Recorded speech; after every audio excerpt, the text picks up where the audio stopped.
National creators का award PM Narendra Modi से पाना और भविष्य में पीएम का पॉडकास्ट पाने को आतुर कूल दिखने के चक्कर में रणवीर अहलावालिया ने अपने पैर पर कुल्हाड़ी न मारते हुए पैर ही सीधे कुल्हाड़ी पर दे मारा।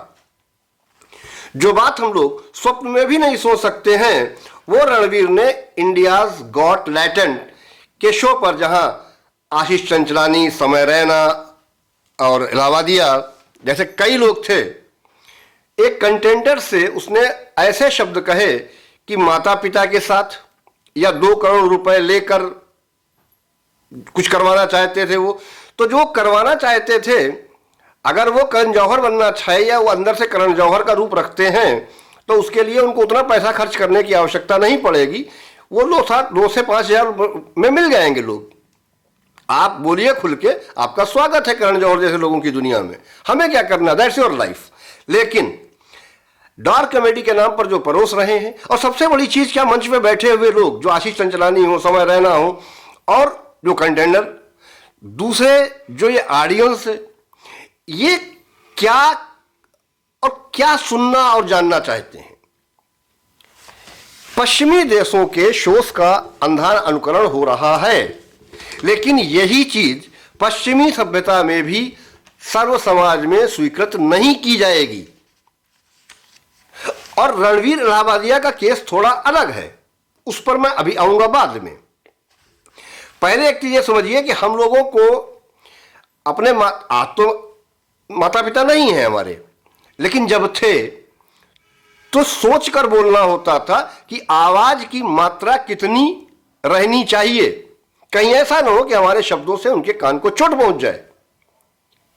जिस संस्कृति में माता पिता को ईश्वर का रूप दिया गया है, माना गया है, भगवान गणेश ने माता पार्वती और शंकर के, जब वो पूरे ब्रह्मांड का चक्कर लगाना था तो गणेश जी के पास बहुत छोटा सा वाहन था, चूहा। अब उन्होंने उस मूषक पर बैठकर अपने माता पिता के 3 चक्कर लगा के उन्होंने कह दिया कि मैंने त्रिलोक के यात्रा कर ली। मतलब इस संस्कृति और इस परंपरा को जीवंत करके जीने वाले लोग हम सनातनी हैं। कोई भी सभ्य समाज हो, मैं केवल सनातनियों की बात नहीं कर रहा हूं, चाहे कोई मजहब हो, चाहे कोई रिलीजन हो, यार इसमें भी ये बात जो रणवीर अहलावालिया ने कही वो स्वीकार्य पूर्णतया तो कोई भी समाज नहीं करेगा। हम केवल सनातन की बात आज नहीं कर रहे हैं, हम सभी लोगों की बात कर रहे हैं, चाहे वो हिंदू हो, मुस्लिम हो, सिख हो, ईसाई हो, कोई भी लेफ्ट लिब्रांडू भी होंगे तो वो भी पूरी तरीके से मैंने कहा कोई भी इसे स्वीकार नहीं करेगा। हो सकता है मुझे डार्क कॉमेडी की समझ ना हो।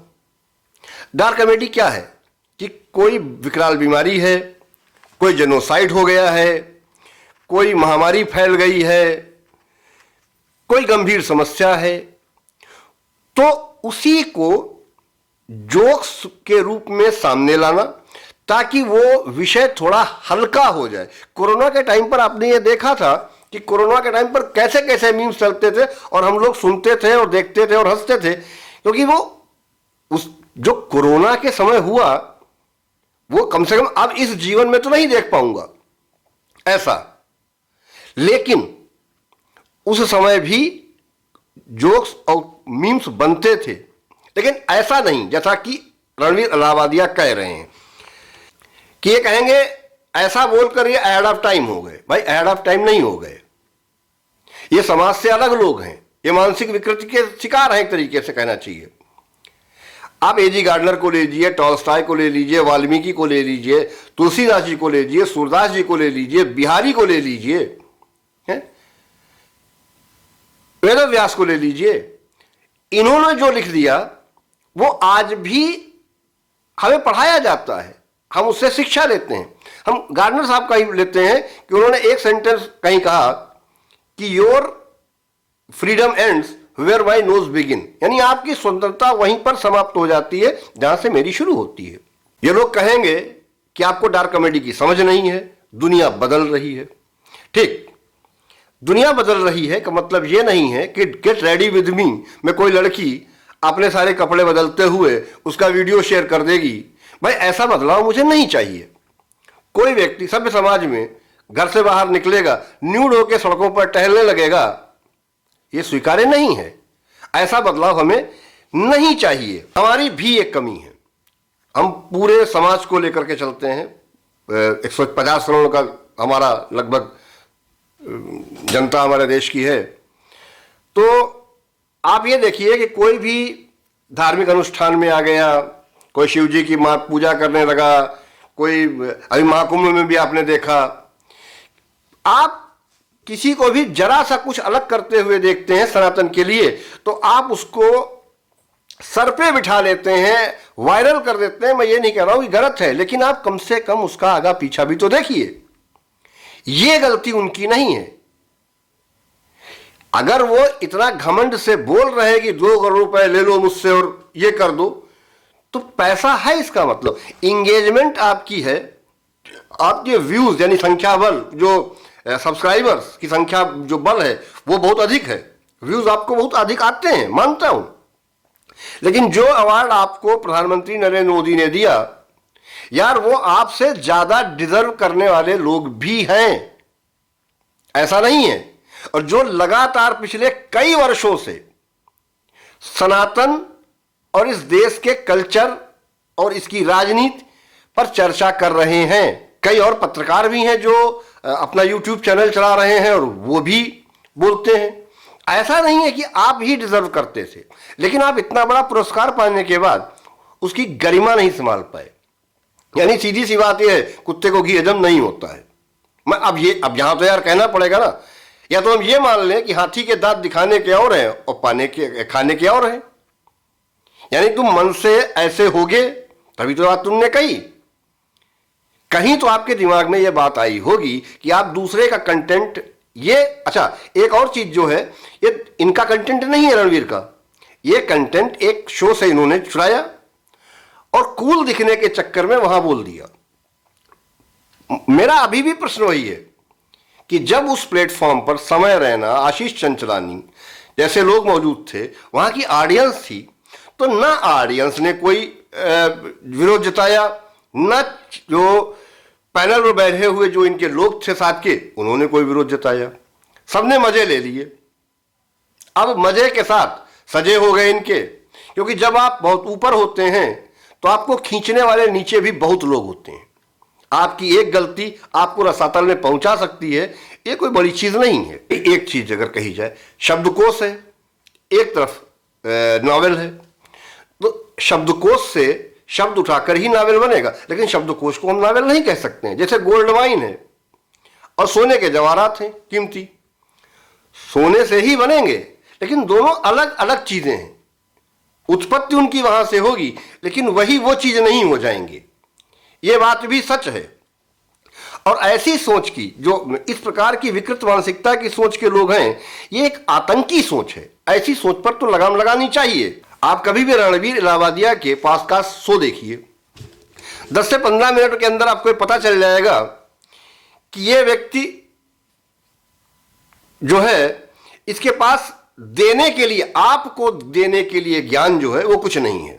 चाहे वो शिव भक्ति कर रहा हो, चाहे वो यहाँ कर रहा हो, चाहे हनुमान जी से मिलाने की बात करे, चाहे कभी वो वैज्ञानिक बन जाएगा, कभी दार्शनिक बन जाएगा, कभी संत बन जाएगा, कभी मैंने कहा ना कि ये नाना प्रकार के रूप धर के जो पॉडकास्टिंग होती है, और उस पे इसके पास देने को कुछ नहीं होता है। ये केवल अपना एक एंगल में ले जाकर के सर हिला डुला सकता है, या अर्चना पूरन सिंह की तरह फिर हंस देगा। इसके अतिरिक्त इसके पास आपको देने के लिए कुछ नहीं। मैं प्रश्न इसलिए उठा रहा हूं कि इसको देखने वाला सबसे ज्यादा जनजी है। अब जनजी ये देखेगा, जानेगा, सुनेगा, तो क्या पता उनमें से कई एक जाके घर वालों से पूछ भी लें, फिर वो कितने कूटे जाएंगे, तो वो इलाहाबादिया तो उनको बचाने जाएगा नहीं। ऐसा नहीं है कि लोग गाली नहीं देते हैं, अधिकांश लोग गाली देते हैं। YouTube बनाने वाले भी, रोस्ट करने वाले भी गाली देते हैं। लेकिन अगर 10 से 15-20 मिनट के वीडियो में 1-2-3 गालियां आपने दे दी तो वो तो स्वीकार्य हो सकती हैं। लेकिन जब हर सेंटेंस आप में गालियों के ही पर्यायवाची हो तो वो स्वीकार्य नहीं होगी। वो एक हॉरर डार्क कॉमेडी नहीं मानी जाएगी। मैंने जो जंजी वाली बात की वो ये थी कि आपको सुनने वाले लोग किस वर्ग के हैं, आपको दिखता है कि आप इतने बड़े यूट्यूबर, आपको पता होता है कि आपको किस वर्ग के लोग ज्यादा देख रहे हैं, आप उन्हें बदले में देना क्या चाहते हैं।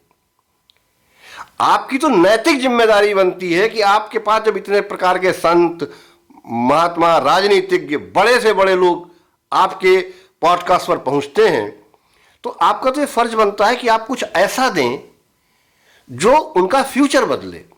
आप सनातन धर्म को थोड़ा सा आगे भी ले जा सकते हैं, उसमें भी आपका योगदान हो सकता है किसी भी प्रकार से। और नाटक करने की आवश्यकता नहीं है।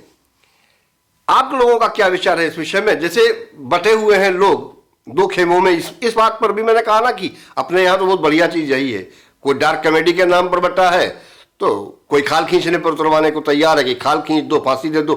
देखिए, हमें जज, जल्लाद, कोर्ट, वकील बनने की आवश्यकता नहीं है, कानून अपना काम करेगा। यह आपको सोचना है कि आप किसे बढ़ावा दे रहे हैं।